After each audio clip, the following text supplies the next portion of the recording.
we all have extraordinarily busy lives. On top of all of that, it's all the leadership roles that we take to really make a difference in the world. So the last thing in the world I want this organization to be is something that people feel they have to go to. It's not like that at all. The organization is there for you, to support you in your future leadership goals. Welcome to Voices of Leadership, the podcast that shines a spotlight on the remarkable women of the International Women's Forum, who are reshaping industries, defying norms, and being instigators of change. I'm your host, Amy, and I'm inviting you on a journey through the minds of trailblazers. Each episode is a candid conversation where our guests will share their insights and experiences as they recount their successes, challenges, thoughts on leadership, and so much more. On today's episode, we welcome Ginny Dybenko. Ginny is a serial high achiever who has found profound fulfillment in the twilight of her life. She is a mother of 2 amazing children, enjoys spoiling 6 grandchildren, and traveling the world with her husband Charlie, all while pursuing her post-retirement passions of fitness and nutrition. Prior to retirement, Ginny was the executive director of the Stratford Campus Digital Media Center at the University of Waterloo, and before that, Dean of the School of Business and Economics at Wilfrid Laurier University. Ginny previously held a number of senior executive roles in both Bell Canada and a high-tech startup. As an IWF member, Ginny is the founder of the Waterloo Chapter and a recent Luminary Award recipient. Welcome, Ginny. Thank you for being the first guest on the inaugural episode of the IWF Voices of Leadership podcast. Amy, I must say I'm absolutely honored. We're thrilled to have you. Since this is the first episode of the podcast, why don't we start at the beginning of your IWF journey? How did you learn about IWF? I was in Bell Canada at the time in Toronto and had done a number of projects with an individual called Pauline Couture, who was a consultant at the time in Toronto. And apart from many other things that she brought to me, she took one look at me and she said, IWF. And of course, I had no idea what this organization was at all. She said, come along to a meeting. I was so amazed. And let me kind of set the scene. I wasn't that kind of person that really dug in on the women's movement, burning your bra and all that sort of thing. I really wasn't. I lived in a man's world in high tech in Toronto and finance. I didn't think that women really needed a lot of support. But man, oh man, was I surprised. There were the things that I really couldn't talk about with my buddies at work, my male friends at work. And so this provided me an opportunity to really relax. We call it under the dome. Anything that you say within an IWF context is supposed to be kept to ourselves. And anyway, I really enjoyed it, so I joined. And I went to a few meetings now and again, but it was really going to conferences internationally that just blew my mind. To be able to really touch bases with so many remarkable people around the world. But then I ended up being transferred through a work assignment here to Kitchener-Waterloo, and I really couldn't believe that there was no real organization at all. And it was even more than that. Women were kind of hiding.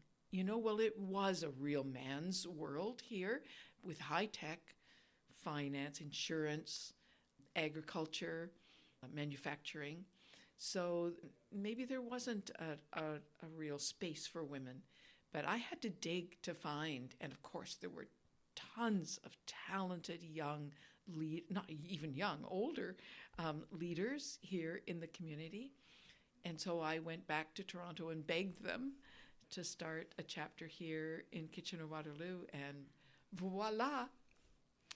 Man, that was probably about 15 years ago or so. Well, we thank you for doing it because all of us that have joined now have that space, and we all appreciate it. Oh, awesome.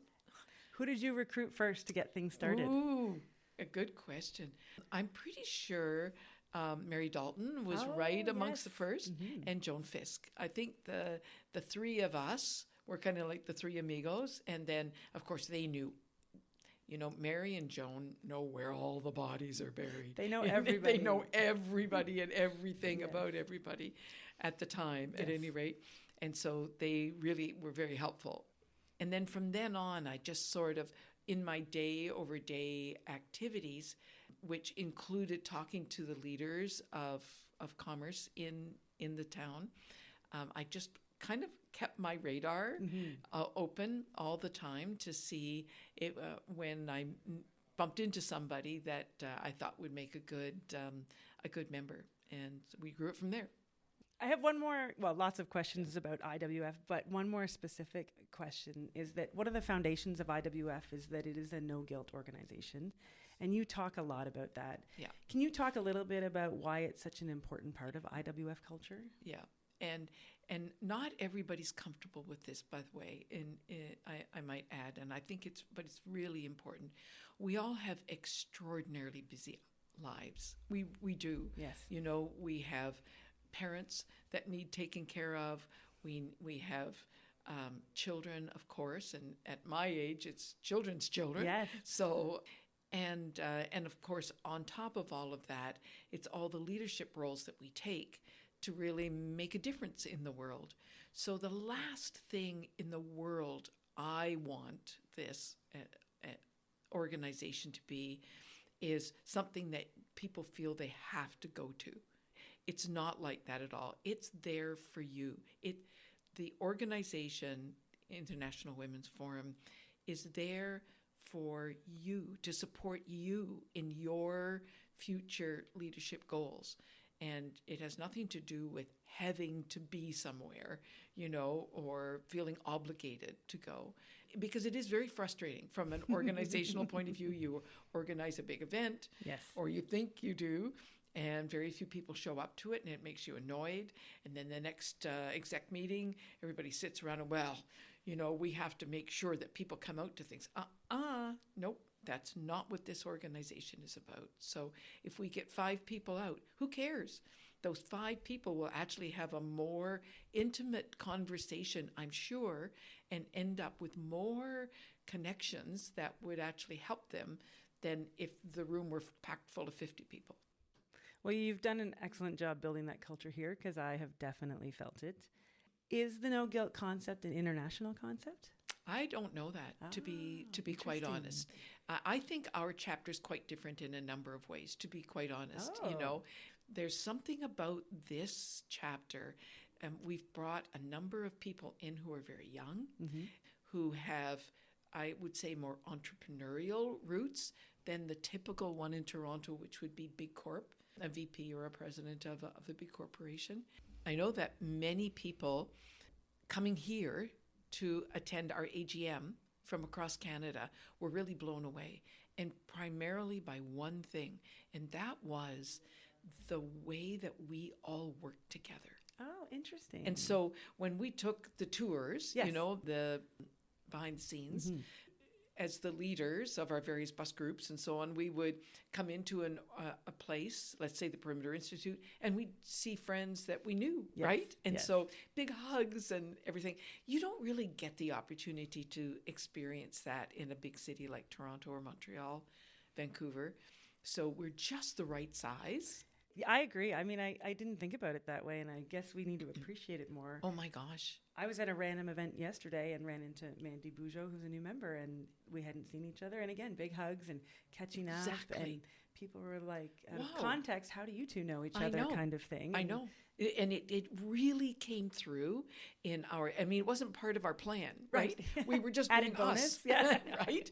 But it really, really, really came through, so much so that in Detroit, there I am sitting at the gala, and I happened to be sitting beside a woman from Calgary, and she just would not stop telling me how much she enjoyed the time that she spent here in Kitchener-Waterloo. Wow. And yeah, it was about the Perimeter Institute. That's all cool stuff, right? And the quantum physics and so on and so forth. But it's way more about the people. Yes. And there's just something, but we just feel like sisters, don't we? Mm-hmm, absolutely. Yeah. And I think There's nothing we wouldn't do for each other. No, and I think we have had lots of members. Canada Connects was their first conference or event, and so I think we also showed our own members the benefits of the conferences and whatnot too. Definitely. Mm-hmm. That's absolutely true. Absolutely true. And if I could say one thing to our members out there, I know your lives are busy. I get it. But do go to an international conference if you possibly can. It doesn't matter who you speak to at those conferences. And there's a huge swath of diversity amongst the members. Just take a moment and ask them about, what brings them here. And it's the stories I have. I remember meeting the Attorney General, I think that was her term, for Mexico. Those people, they're in danger, livelihood of their lives in their jobs. And I had the evening to spend with her, and I was just in awe. And so I know that you go to a lot of conferences and you talk so highly of them. What specifically about them, besides the stories, do you find meaningful, and why do you think it's important that all of us attend at least one in our journey with IWF? What a good question. I think it takes you away from your humdrum life, even though none of us have quiet lives, but sometimes you can get really embedded in things you got to do, right? Especially with young families and so on. And it really takes you to another plane, and it makes you really understand that there are no barriers.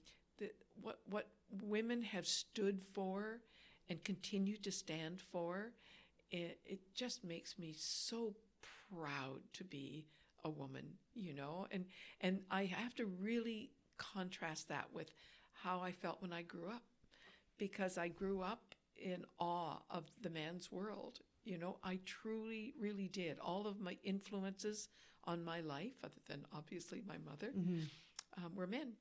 But for me to transfer from that kind of mental state to saying that I'm just unearthly proud of being a woman is a lot to do with the IWF organization. Go to a conference, just even if you can only spend a day, go and experience what women are doing around the world. You talked briefly a little bit about some of the jobs you've had over the years. I'd like to talk about your career sort of in the framework of leadership. So you've worked as a corporate executive, you've been part of a startup, the dean of Laurier Business School, and most recently the executive director at the Stratford campus for UW, which I think is a fascinating program. But can you talk to us a little bit about those different experiences? Sort of what did you enjoy most about them? What were your challenges? And do you have a different leadership style for each of those different types of industries? Ooh, what a good question. Or four. I know. Sorry, we can break those down. I have actually retired now 4 times. Honest to God. I have had 4 retirement speeches. So the first, of course, was corporate, and I joined not to be a leader by any stretch of the imagination. I loved puzzles, and I loved math. I'm math grad. Yes. And I loved IT. So IT was brand new when I hit the market. And so we're talking early 70s. Like, you guys weren't even born yet. Anyway. Well, pretty close. not. So, but what I found was that I loved the problem-solving part of IT. But what was happening in IT was it's a bunch of technicians and fairly clever mathematicians and computer scientists, and they didn't really know much about people. Just saying. So what happened, just I guess almost naturally, there were 2 career tracks within Bell. I was in Bell Canada at the time, and one was to go up a technical route, which was really where I intended to go. And the other was up a management route. And so I was sucked into the management route, really almost more because it was such a vacuum on that side. There really wasn't much.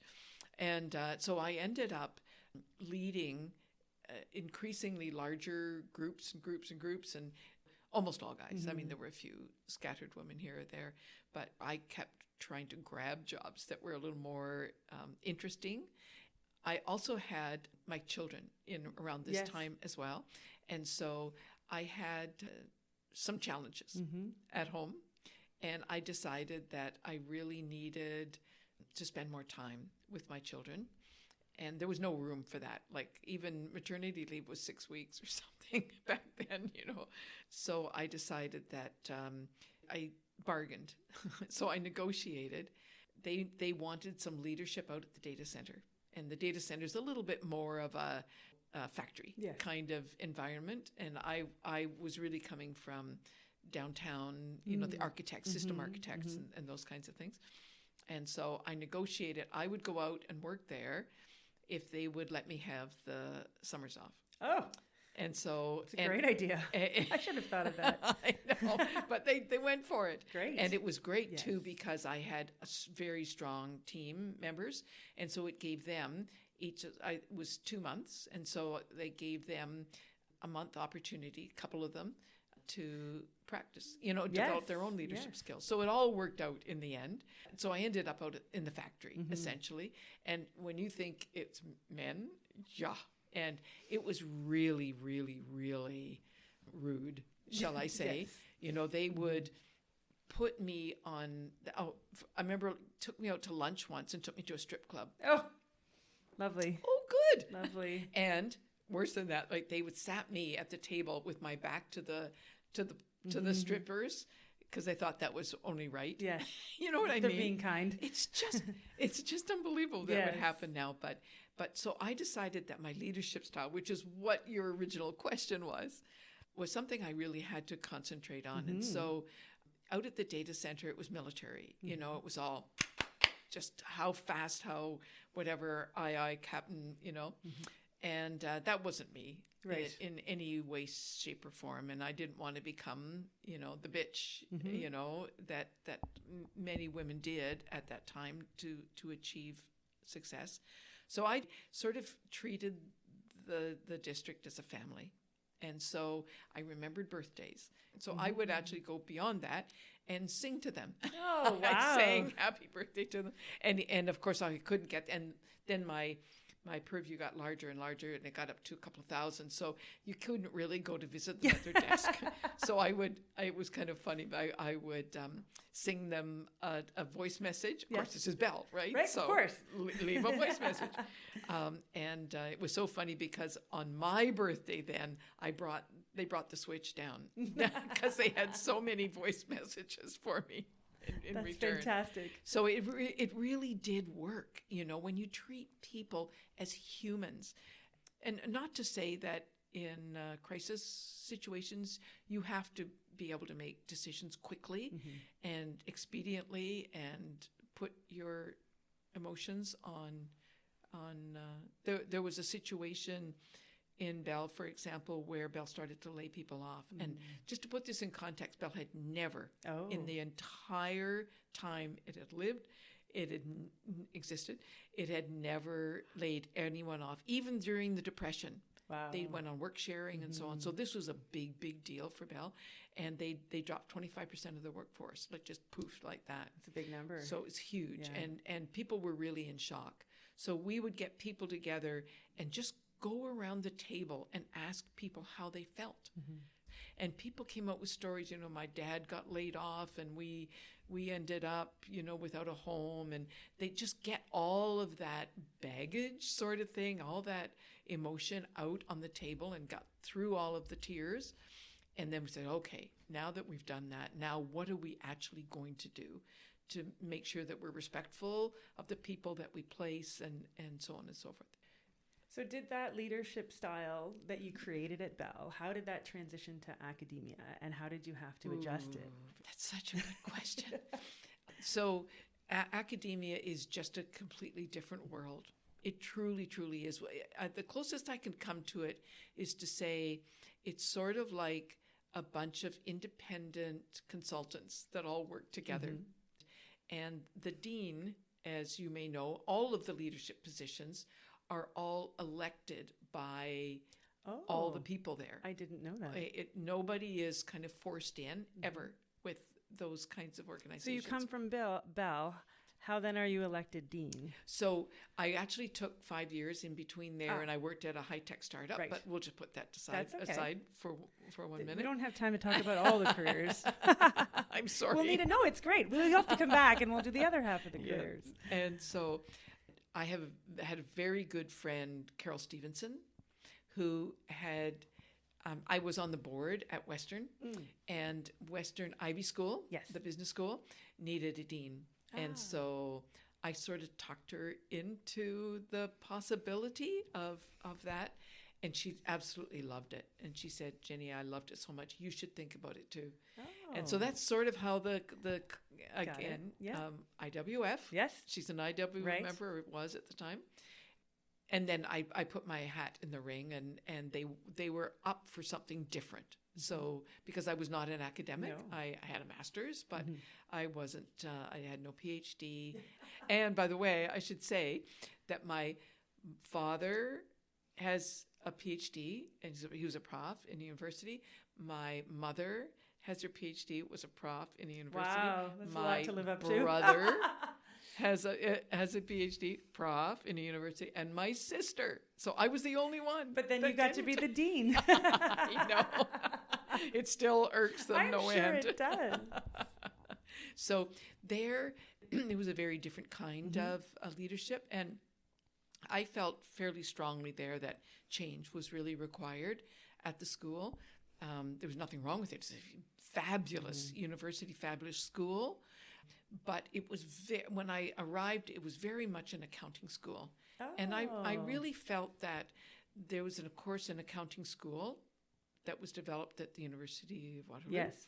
And there was a lot of kind of friction and stuff between it. And I'm going, I think that we need more than just accounting. I mean, I totally get how important accountants are.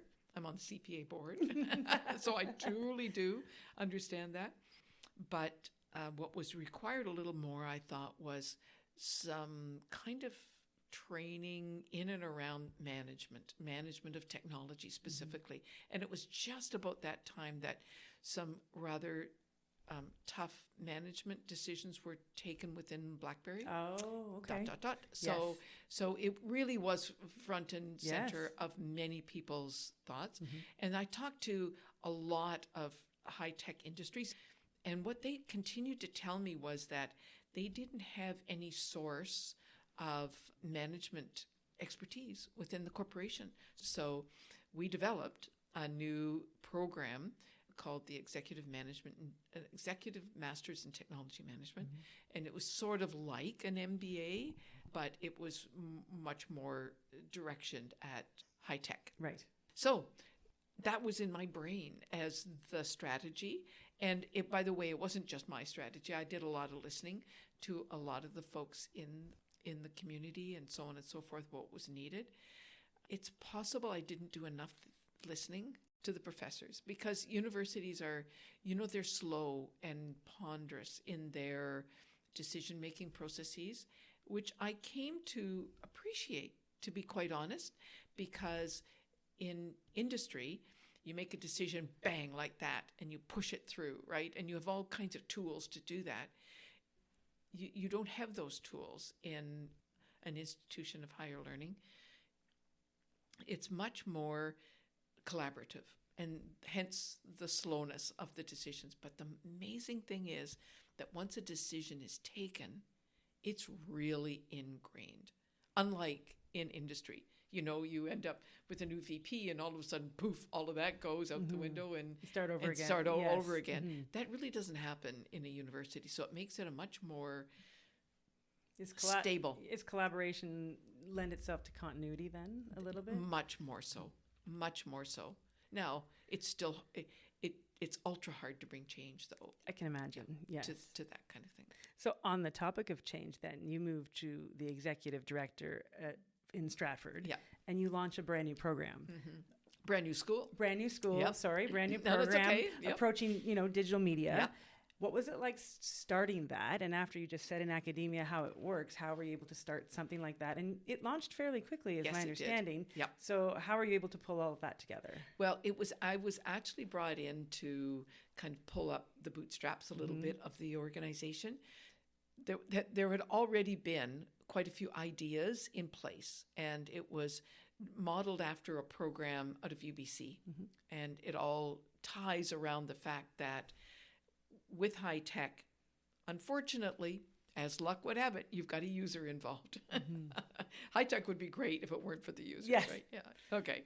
But hey, guess what? You've got a user, and that user has to interface with that technology in some way, shape, or form. But that's not how the school actually started. The school actually started with a lot of money and encouragement from open text. So I was brought in to really bring it together, get the programs launched, build a new building, and set the school up essentially. So when I got there, I had a lot of interface with Silicon Valley.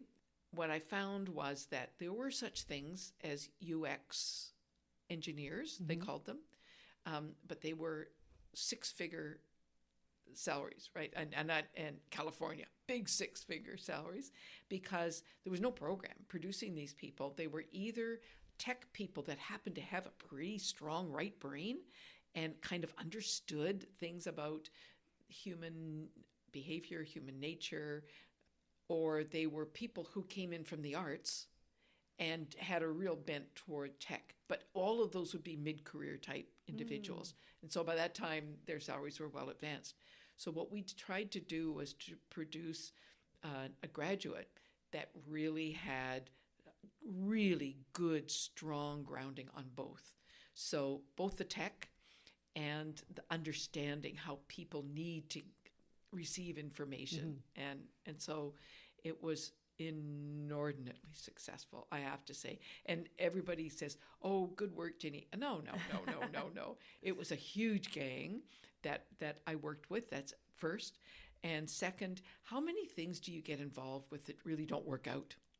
Right? Yes. And you take your lumps. Yep. So when the planets line up, damn it, like, go for it. That's right. And that's what we did. So we were able to bring corporations in, and that was really our secret sauce. Yes. So we brought every corporation. I just went through my Rolodex and just pulled them all out. And there were some pretty heavy hitters in there that really loved what we were trying to do. And each one of those kids ended up with a co-op kind of placement. And of course, they just got eaten up by Amazon came along. And this would have been pretty well 10 years ago, right? And, Amazon was coming along, but it was really still kind of sleepy and so on. Well, they were just all over our students. I couldn't believe it. Like, they were hiring them left, right, and center. And I'm going, something's going on here. The big university fair in Toronto? Yes. At the convention center. Yes, exactly. Very well aware. Yeah, there you go. So I would stand there. Oh, yes. Yep. Oh, yeah, you would be. I would stand there, and parents would come up to me with tears in their eyes, saying, I want my son to have this kind of experience, but all he wants to do is play on the computer. And I go, we can do both. We might have a program. We might have something. So it's change. It's getting kind of back to your original question about leadership style. You really do have to alter your leadership style. And I think women do that well. We tend to have much stronger EQ, which men often see as a weakness because they say, well, you can't be tough enough. We can be damn tough, but I think it's important to read your audience. Oh, I like that advice. It's very good. So the Stratford campus only represents your most recent career that revolves around technology. Through your experiences, what do you think the impact of technology is on focus and memory? Ooh, I have to tell you, that's a particularly important thing for me right now, because in my retirement, I am focusing on many things around fitness, and one is fitness of the brain. And I've definitely noticed a propensity to have memory issues. So I've been doing a lot of reading and a lot of research in the area. And what have you found? Well, I have found the following. Your brain is an organ, right? We all know that, but it really reacts more like a muscle. So, you know, the old thing, you use it or you lose it, and that's absolutely true of the brain. And I think just to focus on the negative side, I think tech, and particularly, I'm holding up my iPhone right now, Yes. is a particular has a damaging effect on your brain. And you're going, why? Well, I remember the old days, before these things existed, and we would sit around and we go, play Trivial Pursuit or something. We go, so what was the year that, or what was the name? And you'd really work your brain to try to figure. Now, nobody does that, right? You just We wait 30 seconds and we look it up. Siri, That's right. So I think that, and lists, right? Lists on lists on lists on lists. So what I've been trying to do is to wean myself. And I'm saying that having a list right in front of me, right here. Just being honest. Well, it's a work in progress, right? It's a work in so everything is. All things in life, right? I'm really trying to use my brain more. So I found the following, that your brain really was never designed to work with words. It was designed to work in images and locations, believe it or not. I have read that. I read one of the best things for your brain is to not use GPS. Yes, exactly. And I'll use GPS to go home. You know will what I too. mean? From here. Yes. That's ridiculous. I just want to beat the time, actually. Me too. You and me both. Yeah. So if you provide your brain with those kinds of cues rather than words. So all the way through school, we're taught rote memorization, right? Remember the words, remember the numbers. Remember the formula. Exactly. Which I am not a fan of at all. Exactly. And so there's a number of books. One of them is called Limitless, and by James Quick, I think his name. We'll put it in the show notes. We'll check. Yeah, I'll find okay, it. Great, Yes. great. So what they encourage you to do is, if you really want to remember something, say a person's name, and I'm terrible. Me too. Yes. Horrible at trying to remember people's names.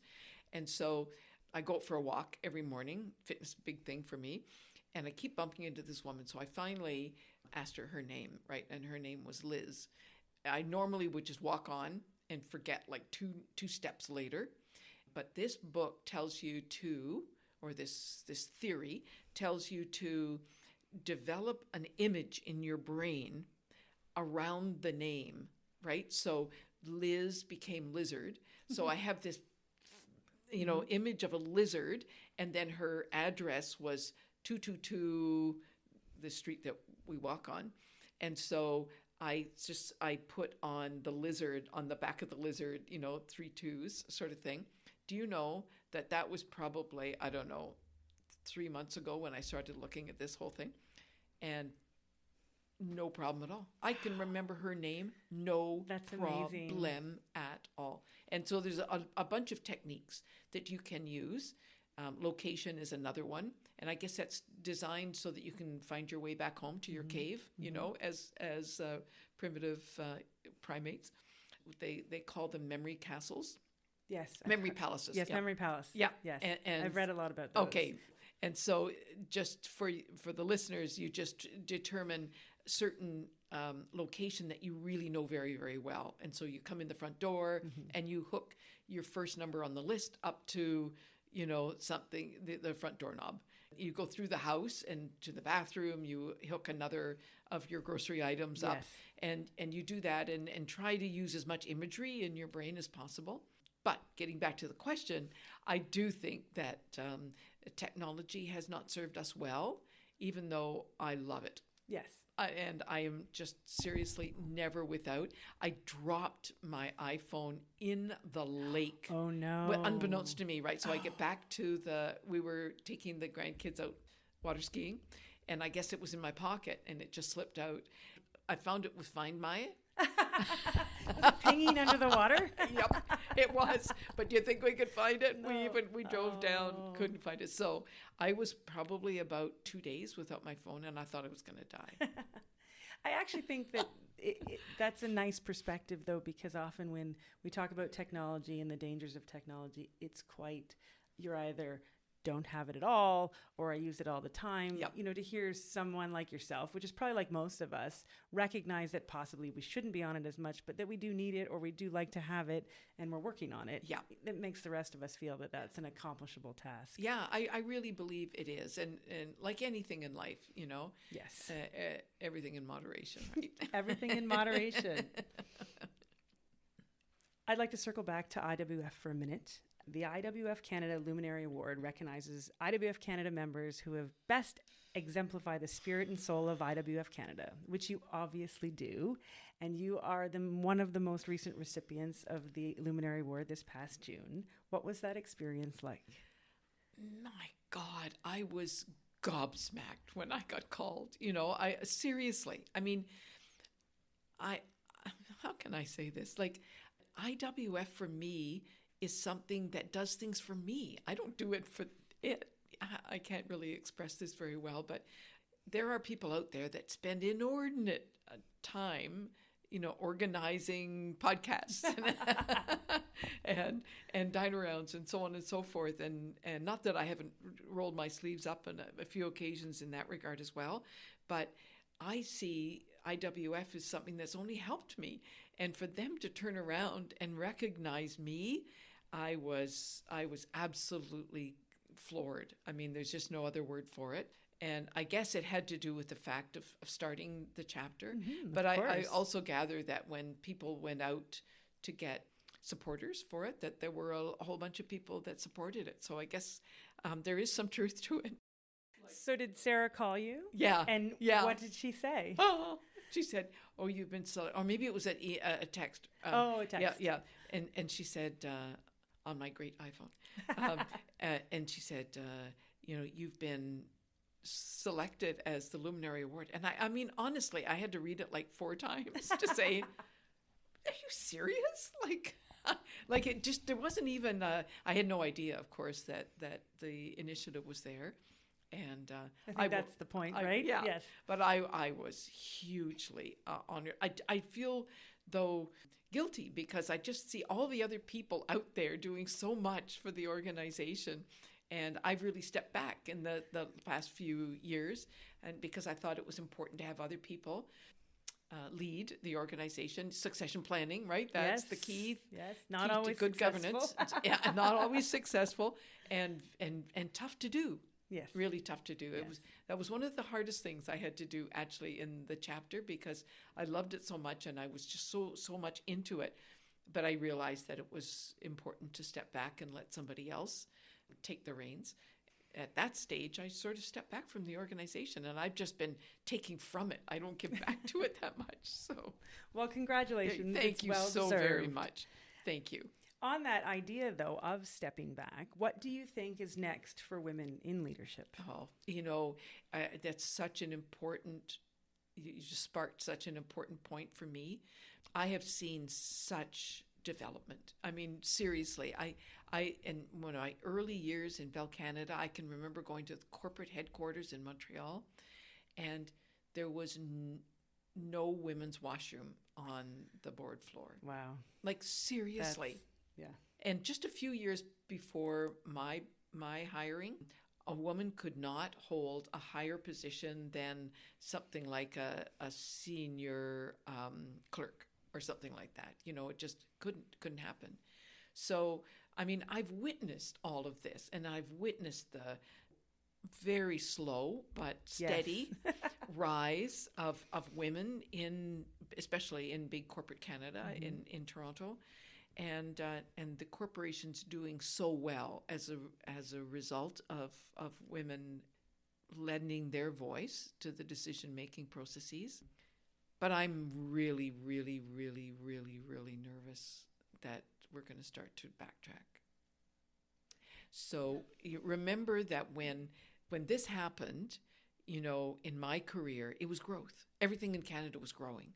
So it's easier, maybe, to throw some wild cards in there when you're growing and it's all roses and sunshine. But when things get tight, people tend to go back to much more of a militaristic or a command and control kind of environment. And women are not normally seen as having strong contributions in that kind of thing in war, right? Right, and control too. If the circle is tighter, you want to maintain control, and you don't want someone that might suggest change or bring a better way to do it. Exactly. You just do as I say. Correct. Yeah. And so you blend that together with the reactionary political movements. Wait a minute, in the world. And I don't think we as Canadians can sit back and think that it's not going to be happening here as well. And it's abortion, but it's not about abortion, but it's about somebody trying to exert control. It's control over me. Yeah. I'm sorry, but I make my decisions. I'm a human being, and I am just in fear. I agree. I'm not sure where everything's going. Speechless. And, you probably have granddaughters, and I have a daughter, and yes, definitely, it's a concern. It is a huge concern. So I think that if anything, IWF has to really batten down the hatches and say that we absolutely have to fight for our place in the world. I think it's going to be a really tough go. I really do. But I'm starting to see little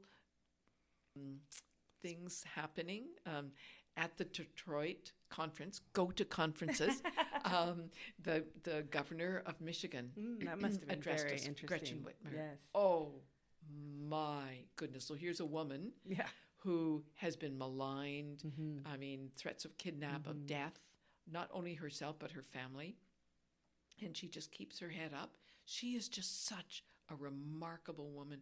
And, we are approximately 50% of the population. Yes, so if we get out and vote, maybe we could have more control over ourselves. And I think that's what it's all about. So I've been very heartened in my work at the universities to see young women. As a matter of fact, even the business program is now, I don't know what it is right now, but when I was there, it was more than 50% women. And the leaders within the school, they're almost all women. And these are women that don't even give it another thought. Like in my day, I would do it. I would run for student council president or whatever, but I'd kind of always be looking over my shoulder and thinking, well, what are they thinking about me, as a woman?